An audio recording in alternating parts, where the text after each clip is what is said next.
When I was unloading groceries in the driveway, my cruel mother-in-law, waiting for this moment, rushed at me with her car and hit me.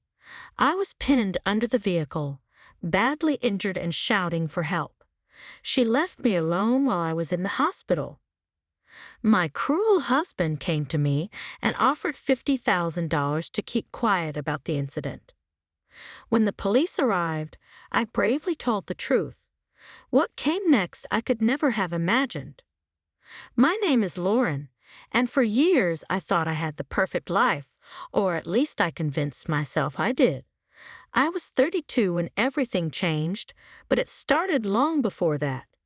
If you had asked me back then, I would have told you I was happy. But now, looking back, I can see I was living in a cage, pretending everything was fine while I was slowly suffocating. I met Ethan when I was 26 at a community event in Aurora, Colorado. He wasn't particularly charming or romantic, but he had this steadiness that I thought I needed. I'd had a rough few years before meeting him, working long hours at a marketing firm and navigating life on my own. Ethan seemed like a safe harbor. He wasn't flashy, but he was dependable, or so I thought. We dated for 2 years, and when he proposed, I said yes without hesitation. I was swept up in the idea of building a life together, a family, a future. The first cracks began to show right after the wedding. We moved into Ethan's parents' home, which seemed practical at the time. His mother, Victoria, had insisted it would help us save money for our own house. What she didn't say was that it also meant she would have complete control over our lives. Victoria was a retired nurse in her mid-60s and had this way of making everything sound like a suggestion when it was really a command. She'd say things like, "Lauren, don't you think it's better if you handle the cooking? Ethan works so hard," or, "You should be grateful Ethan chose you. He could have married anyone." Her tone was always polite, but her words stung. They made me feel small, like I wasn't good enough. Ethan's father, Harold, was quieter but no better. He was a retired contractor who spent most of his time watching TV or tinkering in the garage. Harold never outright insulted me, but he didn't have to. He'd nod along with Victoria's outdated comments about a woman's place being in the home, and his silence spoke volumes. Ethan, my husband, the man I thought would stand by me, did nothing. Whenever I tried to talk to him about how his parents made me feel, he'd dismiss it with a wave of his hand. "They're old-fashioned," he'd say. "Don't take it personally." I started to feel trapped. I had given up my job to focus on our new life, thinking it was what a good wife should do. But with each passing day, I lost a little more of myself. Victoria dictated everything: how I should clean, what I should cook, even how I should dress when we had guests over. Harold backed her up, and Ethan just went along with it all. I felt like an outsider in my own marriage, like I was constantly walking on eggshells, trying to meet expectations I didn't even agree with. The years passed, and the dreams Ethan and I had talked about, buying our own home, starting a family, began to fade. Ethan seemed uninterested in anything that didn't involve his parents. Whenever Victoria or Harold made comments about grandchildren, Ethan would shrug and change the subject, leaving me to fend off their remarks alone. I felt abandoned, like I was carrying the weight of our relationship by myself. Then came the day everything shattered. It was a crisp morning in late spring. I was unloading groceries from the trunk of my car, trying to organize everything before heading inside. That's when I heard the engine. At first, I thought it was just someone pulling into the driveway, but then I looked up and saw Victoria's car speeding toward me. I froze. For a split second, I thought she wouldn't, but she did. The impact knocked me to the ground, pinning me under the car. The pain was immediate and overwhelming. I could barely breathe, let alone move. Victoria didn't get out to help. She didn't even stop. Instead, she panicked, reversed the car, and sped off. I was left lying there, groceries scattered around me, gasping for air and trying to make sense of what had just happened. I don't remember much of what happened next, only that a neighbor must have seen me and called for help. The next thing I knew, I was in the hospital, surrounded by bright lights and the sound of beeping machines. My body itched all over, and my mind was racing. Why had Victoria done this? Was it an accident or something more? I wanted answers, but they wouldn't come. Then Ethan arrived, and for a moment, I thought I'd have some comfort. I thought he'd hold my hand, tell me everything was going to be okay. Instead, he sat down next to me, his face pale, and said something I'll never forget. "Lauren," he began, his voice low and urgent. "Mom's scared," she panicked. "You can't tell the police she hit you. Just say you fell. We'll give you $50,000 to cover whatever you need, okay? Just don't make this a big deal." I stared at him, my heart sinking. My husband, the man I had trusted, was trying to buy my silence. I couldn't believe what I was hearing. He wasn't there to support me or to stand by me. He was there to protect his mother, to sweep everything under the rug, like it didn't matter, like I didn't matter. That was the moment something inside me broke. All the years of silence, of swallowing my pain, of pretending everything was fine, they all came rushing back. I looked at Ethan and realized I couldn't do it anymore. I couldn't lie for them. I couldn't protect people who had never protected me. I didn't know what I was going to do, but I knew one thing for sure. I wasn't going to stay silent. That's where it all began, the fight for my life, for my truth. And let me tell you, it wasn't easy, but for the first time in years, I felt something I hadn't felt in a long time: determination. I wasn't just Lauren, the quiet, submissive wife anymore. I was Lauren, the woman who was ready to fight back. I lay there in that hospital bed, Ethan's words echoing in my mind. "Don't make this a big deal." His tone was casual, but his meaning wasn't. He wanted me to lie, to protect his mother, to protect the image of their perfect family. And that $50,000 he dangled in front of me like a carrot. It wasn't kindness, it was a bribe, a price tag on my silence. I didn't say anything to him then. My throat felt dry, my mind racing with anger and betrayal. He left soon after, his face tense, saying he'd come back later to talk things through. But I already knew what he'd say. Ethan would try to twist the situation, make it sound like I was being unreasonable. After he left, the room felt eerily quiet. I stared at the ceiling, trying to process everything: Victoria's actions, Ethan's betrayal, all the years I had endured their control and mistreatment. It was like a dam had broken. For years I'd convinced myself that things weren't that bad, but now, lying there with my body bruised and aching, I couldn't deny it anymore. They didn't care about me. Not Victoria, not Harold, and not even Ethan, the man who had vowed to love and protect me. Then something unexpected happened. A doctor came in to check on me. He introduced himself as Dr. Michael Carter, and he must have seen the look on my face, because he paused and pulled up a chair next to my bed. "Lauren," he said gently, "you look like you have a lot on your mind. Do you want to talk about it?" I don't know why I opened up to him, but I did. Maybe it was the kindness in his voice or the way he genuinely seemed to care. I told him everything: how Victoria had hit me, how Ethan wanted me to lie, how trapped I had felt in my marriage. By the time I finished, tears were streaming down my face. Dr. Carter didn't interrupt, didn't judge. He just listened. When I was done, he said something I'll never forget. "Lauren, I know this feels overwhelming right now, but you don't have to face it alone. What happened to you isn't just wrong. It's a crime, and you have every right to stand up for yourself." His words hit me like a bolt of lightning. For the first time, I felt like someone was on my side. Someone saw me, really saw me, and didn't think I was overreacting. Dr. Carter encouraged me to speak to the police, to tell them the truth about what had happened.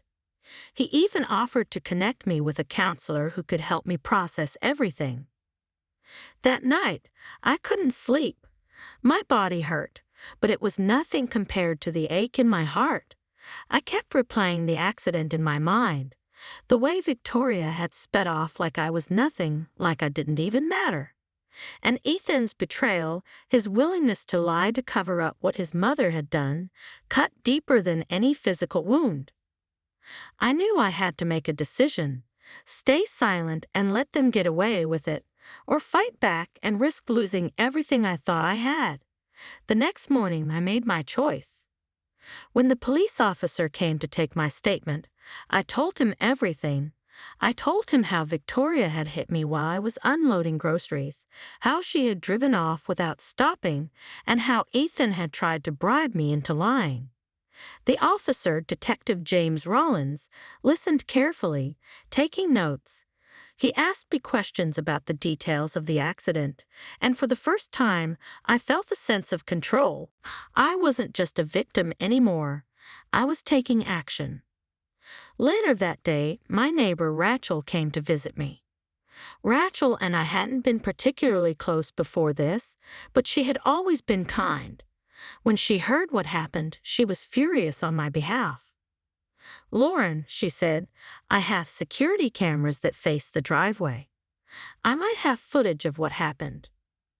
My heart raced at her words. Could it be true? Could there really be evidence that proved Victoria hit me on purpose? Rachel didn't waste any time. She and her husband reviewed the footage and found exactly what we needed. The video showed Victoria's car speeding toward me, the impact, and her quick escape. When Rachel showed it to me, I felt a mix of emotions: relief, anger, and a renewed sense of determination. I handed the footage over to Detective Rollins, who assured me it would be crucial in building the case against Victoria. But the fight was far from over. A few days later, Ethan came back to the hospital. His demeanor was different this time, less confident, more desperate. "Lauren, you have to think about what you're doing," he said, pacing the room. "If this goes to court, it'll ruin my mom's life. Do you really want to destroy this family?" I couldn't believe what I was hearing. Even after everything, Ethan still didn't see me as a person worth fighting for. I looked him straight in the eye and said, "Your mother tried to kill me, Ethan. And instead of supporting me, you tried to cover it up. This family destroyed itself the moment you chose her over me." He didn't have a response. He just stood there, stunned, before storming out of the room. I knew then that my marriage was over.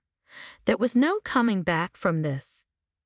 Dr. Carter checked on me regularly, offering not just medical care but emotional support.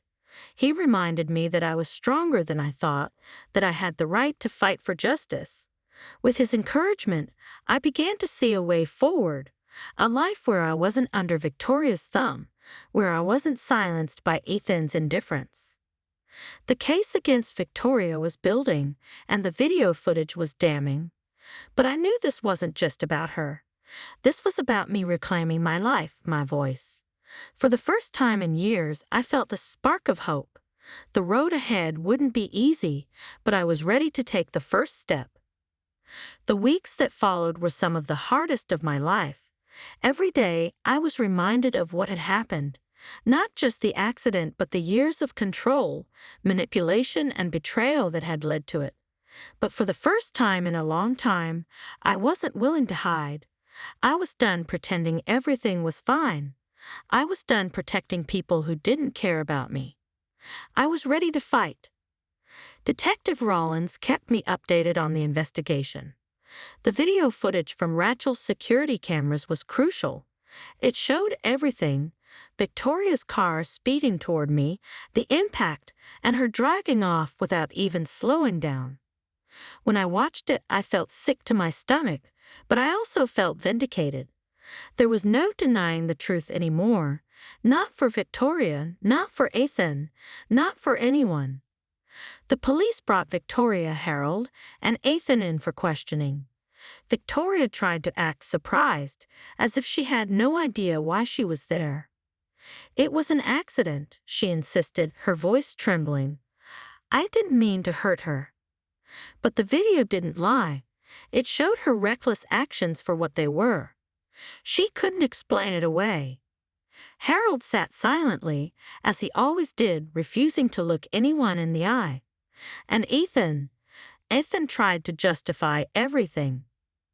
"I was trying to protect my family," he said, his voice cracking. "I didn't want this to get out of control." As if I was the one blowing things out of proportion.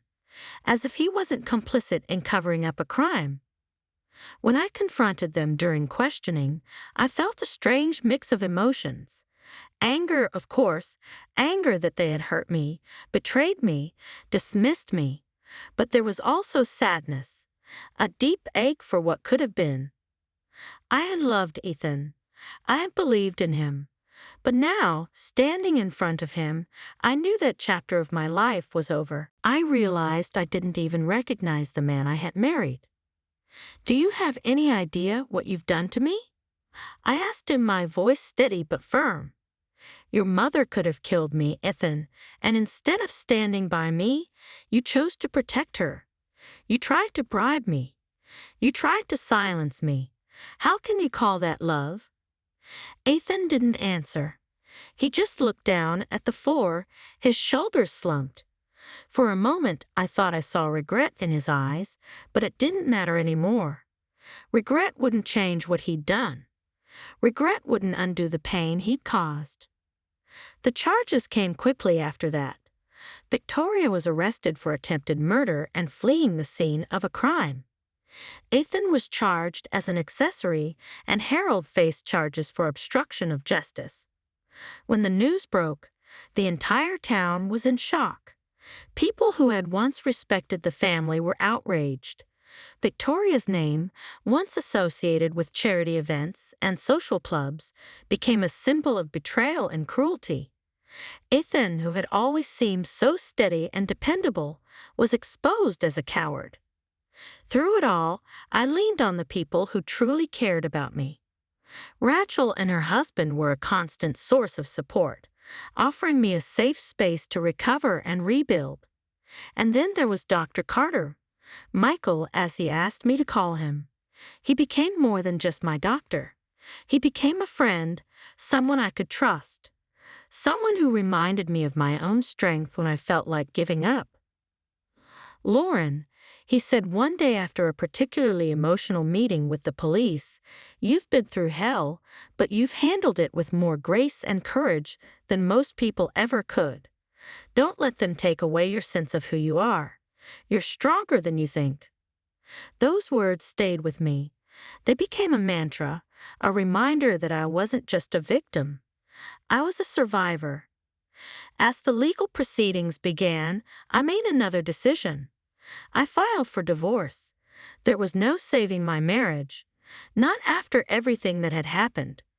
Ethan's betrayal wasn't just about the accident.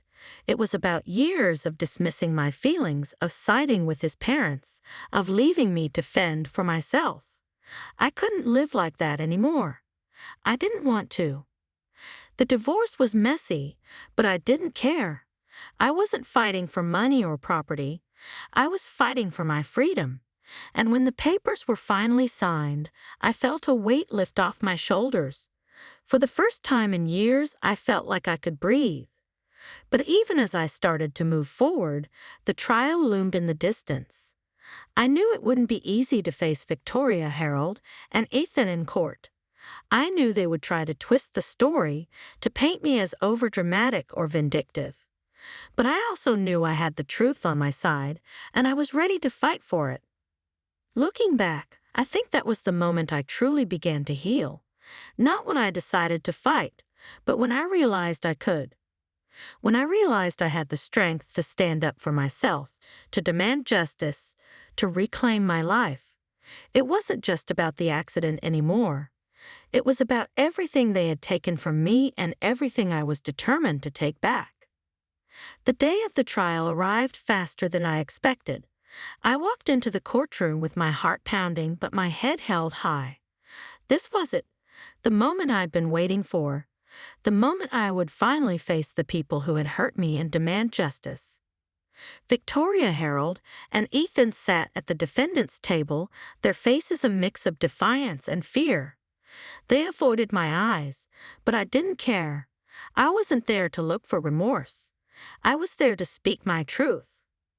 The prosecution laid everything bare: the video footage from Rachel's security camera, the medical reports, and my testimony about Ethan's attempts to bribe me into silence. Every detail painted a clear picture of what had happened that day and the years of manipulation I had endured. When the footage of Victoria hitting me was played in court, the room fell silent. The sound of the impact, my body hitting the ground, and Victoria's car speeding away, it was undeniable. Victoria tried to maintain her usual air of control, but it cracked under the weight of the evidence. She claimed it was a mistake, that she hadn't seen me, but the footage showed otherwise, and her words rang hollow. Harold, as always, stayed silent, his guilt written all over his face. Ethan tried to justify his actions, saying he was trying to protect his family, but his excuses fell flat. The truth was laid bare for everyone to see. When it was my turn to speak, I stood before the courtroom and told my story. I didn't hold back. I spoke about the accident, yes, but also about the years of emotional abuse and neglect I had endured. I spoke about the weight of living under Victoria's control, Harold's complicit silence, and Ethan's constant betrayal. This isn't just about what happened that day, I said, my voice steady despite the tears threatening to fall. This is about a pattern of cruelty and disregard. It's about a family that chose to protect themselves at the expense of my safety, my dignity, and my life. When the verdict was announced, I felt a wave of relief wash over me. Victoria was found guilty of attempted murder and fleeing the scene of a crime. Harold was convicted of obstruction of justice, and Ethan was found guilty as an accessory.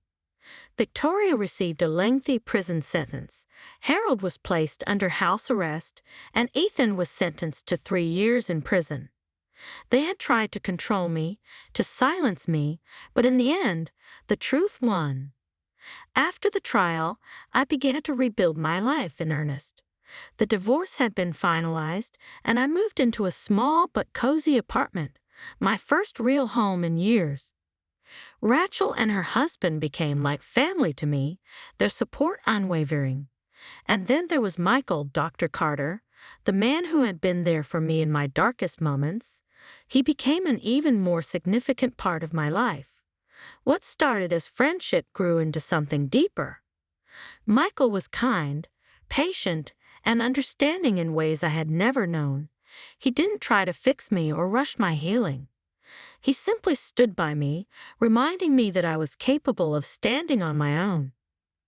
A year after the trial, we married in a small, intimate ceremony surrounded by people who truly cared about us. It wasn't a grand affair, but it was perfect because it was filled with love and hope. Now, as I sit here telling my story, I feel like a different person. The Lauren who walked into Ethan's life all those years ago is gone.